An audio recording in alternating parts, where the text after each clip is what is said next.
Bonjour Pascal Blanchard. Bonjour. Et merci d'accepter de répondre à quelques questions donc sur le documentaire précisément que vous faites qui s'appelle donc Sauvage au cœur des os humains. Alors justement la première question c'est que donc cette question des os humains traverse tout vos travaux de chercheurs. Pourquoi cette question est si obsédante? C'est pas obsédant, c'est parce qu'on pense que c'est un point nodal de la manière dont l'Occident a pensé le monde. Les os humains, en fait, c'est une histoire qu'on pensait très secondaire, voire dans l'histoire populaire, un micro-sujet. Quand vous dites « on », vous parlez de qui? De la communauté universitaire? Oui, tout à fait. Elle était, d'ailleurs, c'est marrant, la première fois qu'on a proposé ce sujet à l'université, nos professeurs de l'époque n'ont même pas compris le sujet qu'on voulait proposer. Ils pensaient que ça ne faisait pas partie de l'histoire coloniale. En fait, pourquoi? Parce qu'on ne travaillait pas sur ce qui s'est fait là-bas, mais sur ce qui s'est fait ici, auprès du cerveau des gens, dans la culture populaire, qui fabriquait en fait les futurs colonisateurs qui allaient aux colonies, mais aussi l'opinion publique, qui légitimait les empires coloniaux. Et en fait, ce qu'on explique à travers les os humains, c'est qu'il n'y avait pas nécessité à aller aux colonies pour devenir colonisateur. Il suffisait d'aller au jardin d'acclimatation, au pied de la Tour Eiffel, au Zoo Hagenbeck à Hambourg, ou à Chicago, ou à Milan, d'aller voir une exhibition et d'un seul coup d'être à la fois persuadé que l'autre inférieur existait, que l'autre était différent de soi, puisqu'il y avait une barrière qui nous séparait, donc il était légitime de l'exhiber. Et s'il était légitime de l'exhiber, il y avait même une normalité à le coloniser. Car sa différence faisait qu'il fallait l'amener à la lumière. Et tout le monde était persuadé que quand on avait vu le sauvage existait, puisque vous l'aviez vu en famille, au jardin d'acclimatation, vous divertissant le week-end. Donc tout ça est un des points majeurs de la manière dont l'Occident a pensé son racisme, a légitimé le racisme, sans violence en fait, apparente. On est allé les chercher au bout du monde, pendant plus de 100 ans, du milieu du 19e siècle à la Seconde Guerre mondiale. On les a réduits à l'état de bêtes curieuses, dans des os humains. Il y a 15 ans, on a fait un premier documentaire, pour Arte. C'était une certaine manière de dire aux gens, voilà ce que sont les os humains. C'était très académique. C'était avec très peu d'archives, parce qu'à l'époque, nous ne disposions pas des archives que vous pouvez voir dans le nouveau documentaire. 15 ans après, on a découvert des dizaines de milliers d'images. On a rencontré des centaines de spécialistes de la question. On a traversé le monde pour aller parler de ces questions à Varsovie, à Johannesburg, à Canberra, à Rio de Janeiro. Et on a découvert que cette culture qu'on pressentait monde, elle est totalement mondialisée. Le racisme a été construit de la même manière partout, à travers notamment les os humains, qui ont popularisé l'idée qu'il y avait des races supérieures et des races inférieures. On s'est rendu compte que cette culture monde, elle avait produit un matériau image incroyable. Et que dans ces récits, souvent très collectifs, anonymes, il y avait des récits individuels dont on pouvait tirer le fil du récit global et collectif, voire familial. Il se nomme Tombo, aborigène d'Australie. Otabenga, pygmée du Congo. Petite Kapline, fuégène de Patagonie. Jean Thiam, Wolof du Sénégal. Marius Kaloé, Kanak de Nouvelle-Calédonie. Moliko, Kalina de Guyane. Comme eux, des milliers de personnes ont été exhibées. L'histoire a oublié leur nom. Est-ce que vous pouvez revenir sur le contexte de l'établissement des os humains en Occident? À partir du début du 19e siècle, il se passe un double phénomène. Le monde commence à être découvert. Donc on découvre de nouvelles populations, qui sont à peu près inconnues jusqu'alors par le grand public, et que le grand public ne verra jamais. Très peu de gens voyagent ou vont voyager en Afrique, en Océanie, en Amérique ou en Asie. Donc il y a la concomitance de deux choses, découvert de nouveaux territoires, et à côté, intérêt d'un public pour ce qu'il ne connaît pas. Si demain matin on vous annonce que des extraterrestres arrivent au jardin d'acclimatation et qu'on les exhibe, vous irez voir les petits hommes verts. Parce que vous ne les avez jamais vus de votre vie et que vous n'aurez peut-être pas d'autre chance de les voir. Et donc, à ce moment-là, quand vous avez cette demande sociologique, intellectuelle, culturelle, et que dans le même temps vous avez découvert de nouveaux mondes, les impresarios vont se dire il faut créer des lieux pour pouvoir montrer ces personnes, ces nouveaux mondes à des gens qui veulent les voir. Au départ, il y en a très peu.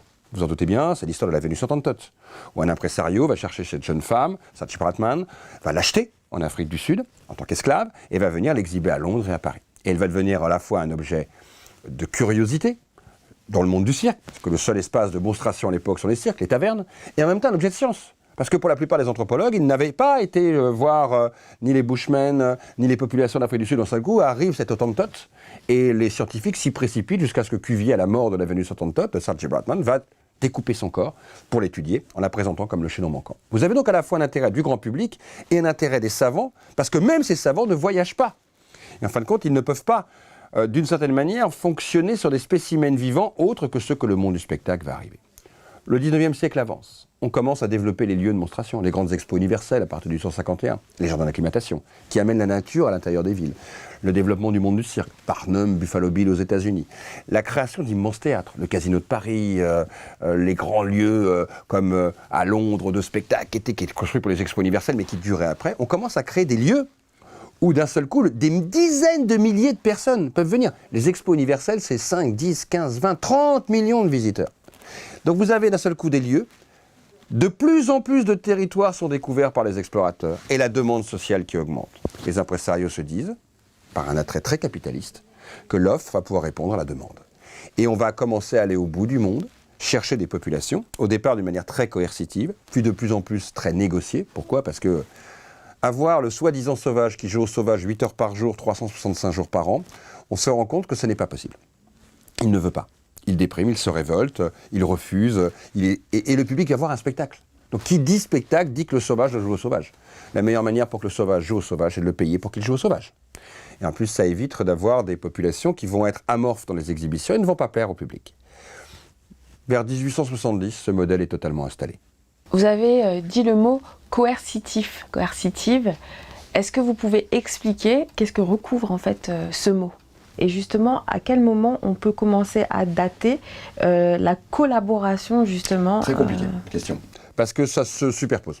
Il continuera à y avoir de la coercition dans certaines populations, comme je pense aux Indiens fugiens, que vous voyez dans le film. Il est évident que petite Capeline, du haut de ses 2 ans et demi, on ne lui a pas demandé son avis pour monter sur le bateau, pour venir être exhibée dans des conditions dramatiques, déplorables et scandaleuses à Paris. Donc là, vous avez encore une troupe qui est montrée avec coercition, violence, domination et manque de respect jusqu'au bout. Et elle n'est pas rémunérée. Mais déjà, depuis très longtemps, des troupes de Sénégalais, des troupes de populations qui venaient du Maghreb, par exemple, la caravane égyptienne, elle était déjà rémunérée. Donc vous voyez, se superposent 2 temps.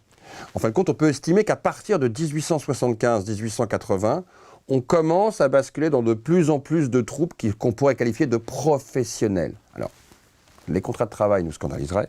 Il n'y a que les hommes et les chefs de village qui sont payés, ni les femmes ni les enfants. Ce n'est pas forcément du numéraire. On peut être payé comme les Congolais en 1897 à Bruxelles avec des batteries de cuisine. Il est évident que ce ne sont pas des contrats de travail avec des horaires préétablis, encore que à Genève en 1896, ils se révoltent, ils font grève et ils quittent le village. Parce qu'il y a trop de demandes de l'impresario en termes de spectacle. Tout ça est complexe parce que tout ça se passe à la fois en fonction des pays de manière un peu différente et en fonction des troupes et des pays exhibés. Mais grosso modo, à partir de 1900, vous n'avez plus de troupes qui sont là par violence. Des enfants, des femmes, des hommes ont été mis en scène pour promouvoir la hiérarchisation des races, justifier la colonisation du monde. On invente ce qu'est le primitif, qui n'existe pas. Le primitif, ça n'existe pas. Il n'y a que les touristes aujourd'hui qui vont au Kenya qui veulent voir des primitifs dans des villages. On a inventé quelque chose qui est au-delà même de l'appropriation culturelle. On a inventé les codes du primitif. Le premier item, c'est d'aller chercher un autre pour sa différence d'altérité. On le place non pas dans un monde de normalité, mais dans un monde d'anormalité. Pourquoi ? Parce qu'on le place déjà dans un enclos, non pas pour ce qu'il sait faire, mais pour ce qu'il est. Venez voir les Malabars. Venez voir la tournée de l'Afrique mystérieuse. Venez voir la caravane égyptienne. On est dans un rapport à l'altérité. Et très souvent, on les met en scène à côté des monstres. Les nains, les monstres de foire, les ethnic shows. C'est Elephant Man, si vous l'avez en tête. Donc déjà, tout ça fabrique, avant même de commencer, un monde où l'altérité est de premium ce que l'on vient visiter, ce qu'on vient voir, ce qu'on vient exhiber. Et plus cette altérité, elle est étrange, plus cette étrangeté est l'objet de la visite et du visiteur. Donc on va fabriquer un monde qui n'a aucun rapport avec le réel. Quand les Kanaks sont sur le bateau en 31 pour venir à Paris, on leur dit « Bon, déjà, vous allez arrêter vos chants chrétiens. Vous ne pouvez pas être chrétien parce que vous êtes cannibale. Vous allez arrêter de danser comme ça, vous allez danser comme ça. Vous ne mangez pas de viande, maintenant vous allez manger de la viande crue, car le cannibale doit manger de la viande crue. » On va donc fabriquer tout un univers qui va être l'univers de l'individu dans son comportement. Et puis après, on lui demande de commencer à faire des choses. Creuser une pirogue, faire du tam-tam, monter dans l'arbre. Tous les éléments que l'on présuppose qu'un sauvage doit avoir. Et en même temps, on lui demande aussi de faire spectacle. Car s'il ne fait pas spectacle, il n'est pas intéressant. Peux-tu, à 16 heures, prier et nous reconstituer la mosquée ? Peux-tu jouer au jeu de dames ? Peux-tu, toi, lutteur sénégalais, faire un match de lutte à 14 heures pour le visiteur ? Et enfin, dernière chose, on fabrique un environnement. Et là, c'est du cinéma. Ce qu'on appelle le plateau. S'il y a des animaux, on les met en scène. Les galas sont exhibés à Paris au milieu des zèbres. On va construire le point d'eau. Pourquoi ? Parce que s'il y a un point d'eau, il y a divertissement, il y a des pirogues, on jette une pièce d'eau et on voit des petits enfants qui plongent dans l'eau pour aller chercher les pièces que les Européens visiteurs leur donnent. Là, ça devient l'univers qu'on fabrique autour. La hutte, le village, le campement. Tout ça ne répond à aucun code du réel, puisque la fiction dépasse le réel et que les gens ne connaissent pas le réel. Donc à un moment, ce qui va présupposer, quand on va imaginer ces mondes autres, c'est pas ce qu'ils sont. C'est ce qu'on a vu aux zoos. On a déjà fabriqué les cerveaux du colonisateur avant même qu'il aille aux colonies. C'est très clair. Et là-dessus, il n'y a même pas d'ambiguïté. Et c'est ça que n'ont pas forcément compris beaucoup de mes collègues à l'époque, c'est que l'histoire coloniale, le discours colonial, la pensée coloniale ne se fabriquait pas en arrivant en colonie. Elle était préexistante de l'arrivée aux colonies. On arrivait déjà avec une grille de lecture. Parce que cette grille de lecture, elle a peut-être eu enfant au Jardin d'acclimatation de Paris ou à l'exposition universelle ou à l'exposition coloniale. C'est ça que ça fabrique. Ça fabrique une forme d'écriture du monde. Et personne ne se pose la question que c'est faux. Puisque comme vous voyez un sauvage, vous croyez qu'il existe. Personne ne se dit, mais il est payé. Non, personne ne le pense, ça. D'abord, on n'a pas envie de le penser. On a envie de croire qu'on a vraiment vu le sauvage. Et en plus, on a acheté les 3 cartes postales qu'on a envoyées au grand-oncle ou à la belle-sœur ou à sa femme en disant « J'ai vu le cannibale. Et il ne m'a pas mangé. » Tout ça, en plus, est confirmé par la grande presse de l'époque, par la littérature, par Jules Verne, par l'imaginaire du temps. On ne croise pas dans les rues de Paris un Sénégalais qui vous dit « Hey, je ne suis pas ça, moi. Hein. » On ne croise pas non plus sur Wikipédia d'autres explications qui vont vous donner le sens du monde. Tout ça semble cohérent. Il n'y a pas d'incohérence dedans. Et puis c'est rassurant de se sentir supérieur. On vous dit, toi, tu es un bon chrétien. Tu n'as pas plusieurs femmes. Tes enfants ne courent pas nus dans un village. Tu ne vis pas au milieu des animaux. Oh là là, comment c'est rassurant. Ça fabrique les identités des Occidentaux. Quelque part, ça leur donne ce sentiment, quelle que soit leur classe sociale, d'être supérieur au reste du monde.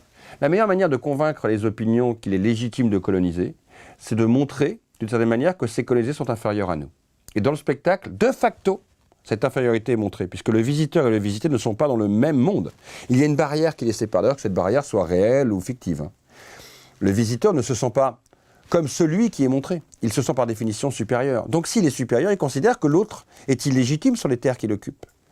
Donc coloniser les terres et les hommes et les femmes, c'est à peu près la même chose, puisqu'ils sont inférieurs et qu'on va les emmener à la lumière. La question de la suprématie blanche, c'est pas un mythe. C'est bien, en tout cas dans le documentaire. Est-ce qu'on peut voir aussi comment la suprématie blanche s'impose et se construit de manière à la fois scientifique, dans le sport aussi. Donc ça s'est aussi construit... Et c'est au même moment. Hein. C'est vraiment au moment ça qui est intéressant à voir. Hein. Les premiers grands athlètes noirs, notamment en Europe, arrivent fin 19e, début du 20e. En même temps que les œufs humains. Donc on voit bien qu'il y a quelque chose qui est un parallèle qui est à faire, parce qu'en même temps, dans tout ce qu'on vient de se dire, il y a aussi quelque chose qui s'appelle la frustration pour le corps blanc. Les corps qui sont exhibés sont des corps plus musclés, sont souvent des corps qui d'un seul coup, et pas simplement par rapport à l'Afrique noire. Hein. Il faut imaginer des athlètes malabars qui avaient dans ces trous, il faut imaginer les populations qui venaient de Ceylan, il faut imaginer les danseuses indo-chinoises, il faut imaginer des populations venant des 4 coins du monde. Dans certains cas, la musculature ou la beauté des femmes, des danseuses par exemple, devait frustrer aussi le visiteur.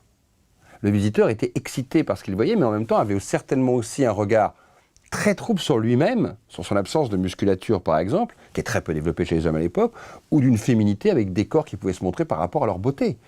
Et le corps sportif arrive à ce moment-là et montre des corps surmusclés, d'athlètes comme des cyclistes, des boxeurs, Al Johnson et autres, qui vont fabriquer aussi la mythologie, notamment du boxeur noir, musclé, beau et attirant. C'est très paradoxal ce qu'on est en train de se dire. C'est qu'il n'y a pas que de la domination dedans, il y a aussi de la fascination. Est-ce que vous pouvez expliquer pourquoi vous avez choisi Abd al-Malik, pourquoi Abd al-Malik fait la voix du documentaire? Une des raisons pour laquelle Abd al-Malik fait la voix de ce film, c'est qu'il est congolais et que dans sa famille, il y a des pygmées. Et je ne le savais pas quand j'appelle Abd al-Malik. On discute beaucoup sur ce film pendant des mois, et puis un jour, je lui montre le film, et Abd al-Malik s'arrête sur l'image et me dit « Alors là », il ne savait pas qu'il y avait Otamenga dans l'histoire. Il me dit « Alors là ». Et là, il me raconte. C'est très important parce qu'en Afrique, les pygmées, c'est à la fois la malédiction. C'est ceux qui viennent de la forêt. Eux-mêmes sont considérés avec énormément de mépris dans les sociétés africaines. Et donc, l'histoire d'Otamenga est intéressante parce que si je le dis à un moment à la fin du film, avec mon co-réalisateur, avec Bruno, on dit « Le Congo n'a jamais réclamé le corps d'Otamenga. » Comme s'il n'appartenait pas non plus toujours au niveau de l'histoire. Et c'est aussi pour ça qu'on le dit, c'est qu'Otamenga, c'est une non-place dans les sociétés à une époque compliquée, mais c'est aussi parce que le Congo ne veut pas de lui. Le Congo colonial comme le Congo post-colonial. Donc c'est aussi cette histoire-là, c'est à la fois certes une non-intégration, mais c'est aussi la manière dont pensaient à l'époque ces sociétés, de la manière de se penser intégré dans un monde en étant avant tout acclimaté, sorti du zoo pour mieux revenir dans une forme de société où à aucun moment on pense qu'il va pouvoir avoir une vie normale en fait. Parce qu'on est dans une société au plus américaine, une violence ethnique incroyable. Et Otabanga reste un éternel pittoresque dans cette société-là. On le regarde avec des yeux incroyables. Personne ne pense réellement qu'il va s'acclimater. En fin de compte, on ne sait plus quoi faire de lui. Il n'est ni américain, ni congolais. Comment un pays, un continent peuvent-ils sortir indemnes de ces explorations et donc de l'institution de ces exhibitions sans être profondément racistes? Nous sommes encore dans cet entre-deux. Nous sommes encore dans le temps où l'histoire coloniale a beaucoup de mal à rentrer dans l'histoire collective du présent. Et nous sommes juste dans ce passage-là. Et on n'a pas de peau. Nos aînés n'ont pas fait le boulot. C'est à notre génération d'assumer. Les faits de ce qu'ont été les os humains perdurent et continuent. Et de pouvoir déconstruire et prendre le pouvoir sur ces images, en les regardant. Car regarder ces images coloniales du passé, c'est prendre le pouvoir sur elles. C'est plus seulement le blanc qui, lui, le sait et ne nous le dit pas de pourquoi et comment s'est construit sa domination et son regard. Maintenant, j'ai les mêmes armes que Zemmour et Finkielkraut pour déconstruire. Et je peux donc expliquer à mes enfants que non, c'est le blanc qui a peur. C'est le blanc qui est héritier de ces images-là. Et maintenant, je les comprends. Et je comprends ce mécanisme. Je comprends comment ce cerveau s'est fabriqué. Et donc, je peux le déconstruire. Parce que j'affronte cette histoire. Je prends pouvoir sur ces images. Je suis capable d'arriver à expliquer que tout ça est un fantasme, est une immense mise en scène et un spectacle. C'est donc très compliqué. Il faut autant de temps à décoloniser les imaginaires qu'à les coloniser. Est-ce qu'on vous a déjà taxé d'historien militant? Bien sûr, toute ma vie. Déjà, vous êtes blanc et vous travaillez sur la question coloniale. Puis je commence à être un peu vieux, donc quand j'ai commencé à travailler sur ces questions dans la fin des années 80, vous imaginez, quand j'arrivais des fois dans certains débats, on me considérait, c'est même pas le mot militant qui était employé, c'était anticolonialiste, anti-français, anti-républicain. Quand on a fait la fracture coloniale, j'ai fait quelques émissions avec des Finkielkraut, des Zemmour, des Nolo et bien d'autres, où j'étais considéré très clairement comme anti-français. Parce que je venais attaquer la République sur un de ses fondements. J'expliquais notamment ce paradoxe qu'est la République des droits de l'homme qui a colonisé. Et au nom de ça, c'était donc même pas militant qui m'était reproché. C'était d'être un anticolonialiste, anti-républicain. Pour d'autres à gauche, j'avais trahi la question sociale. Je me souviens quand on sort la fracture coloniale, d'avoir eu quelques articles qui disaient que nous avions totalement omis, et notamment je suis beaucoup d'intellectuels et d'universitaires, complètement effacé la question sociale à côté de la question raciale. Donc vous voyez, anticolonialiste et militant. Et troisièmement, traître à ma race. Pas mal celle-là. Et celle-là, je l'entends depuis très longtemps. Parce qu'en tant que petit blanc, on considère que je vais dans un espace où je ne devrais pas aller. Et maintenant, on me le reproche de l'autre côté. On me reproche cette illégitimité que j'aurais en tant que blanc de venir parler d'un certain nombre de sujets. En fin de compte, ça, c'est très récent. C'est très récent parce que comme j'ai une forme de légitimité de travaillant depuis 25 ans sur ces enjeux-là, et que je ne travaille pas que sur la question de l'Afrique, je ne travaille pas que sur les Antilles, je ne travaille pas que sur le Maghreb, je ne travaille pas que sur l'Indochine, je travaille sur l'ensemble de cette aire géographique, aussi bien sur la question coloniale, post-coloniale, que des enjeux d'immigration et d'identité, ayant fait les œufs humains notamment. Fait que je suis dans un positionnement qui est très compliqué. Donc pour m'attaquer, soit on va venir m'attaquer sur le fait que ce serait plus facile pour moi d'aborder ces questions parce que je suis blanc. Est-ce qu'on peut dire que l'université a mis du temps sur ces questions parce qu'elle n'était pas décolonisée? Nous, quand on a commencé avec toute l'équipe à la Sorbonne, nos professeurs ne nous ont pas ouvert grand les bras. Nous étions pour eux même des extraterrestres. Et pas simplement sur la question que nous utilisions, mais parce qu'on travaillait sur les images, sur les imaginaires. Qu'on essayait de travailler sur ce qu'on appelait le socius colonial, la pensée coloniale. Et dans les années 80, c'était extraterrestre, ça. Mais à côté de ça, aujourd'hui, il y a une nouveauté qui est légitime pour parler d'une question. Et cette notion de la légitimité, je veux dire, on a même contribué à la poser, puisqu'on a été dans les premiers à suggérer qu'il y avait une illégitimité à ce qu'il n'y ait que des petits blancs qui parlent des questions. Ça veut dire que je pense qu'il faut par contre favoriser le fait que beaucoup puissent raconter l'histoire de l'enfance. Ce qui depuis, avec les Amandine Gay et plein d'autres, se fait. D'ailleurs, d'une certaine manière, vous remarquerez que notre documentaire a permis à d'autres documentaires maintenant, avec des regards différents, et c'est très bien, de venir exister en télé, parce qu'on a ouvert aussi une porte, parce que certainement, il était plus facile pour moi, petit blanc, d'aller vendre à ce moment-là à la télévision des films. C'est une certitude. Mais attendez, ce serait être utopique d'imaginer que dans un monde de blancs mâles dominants, il est plus facile, de ne pas le croire, pour un homme blanc de réussir à franchir des étapes, même complexes, que par exemple pour une femme noire. Mais il n'y a qu'un imbécile qui ne le comprendrait pas.